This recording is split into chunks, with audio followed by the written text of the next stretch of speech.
कहा था ना, खिलवाड़ कर भी तो मार दे।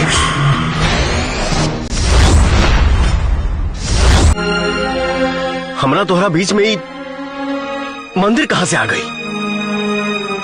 हमनी के बीच में तब ऐसा कोनो शर्त ना रहे। समझ लीजिए अभी ये शर्त है।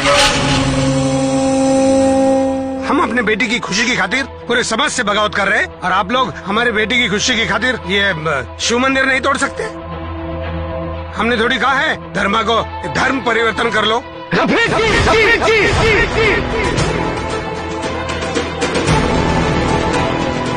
बहुत बोल लिए आप और हम कुछ ज्यादा ही सुन लिए। प्यार के जाल में फांस के धर्म परिवर्तन करावल आप लोग खातिर आसान हुई, हमनी खातिर ना। अरे आपके धर्म से हमनी के कोनो दिक्कत नहीं खे, लेकिन हमारा धर्म पे कोई नजर डाली, ऐसा मौत मारब की जमीन भी नसीब ना हुई। कहा था ना, खिलवाड़ कर भी तो मार दे। क्या रहे हो? खत्म करो इस काफिर को।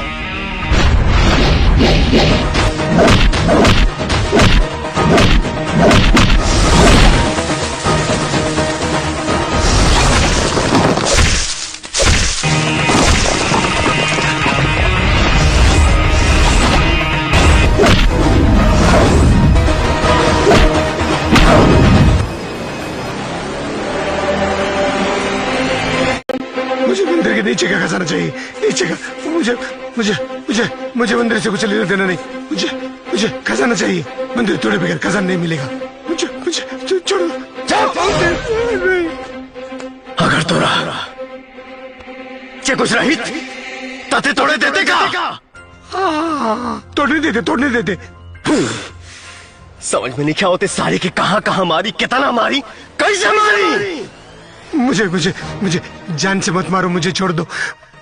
मेरी बेटी तमन्ना तुमसे मोहब्बत करती है ना, मोहब्बत के खातिर तोड़ देना।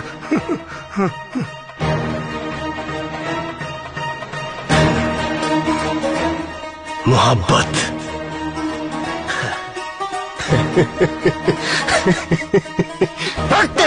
मोहब्बत की ऐसी की तैसी। हम तोरा बेटी से उतना मोहब्बत कभी नहीं की कैले जितना आज तो पे अभी नफरत होता।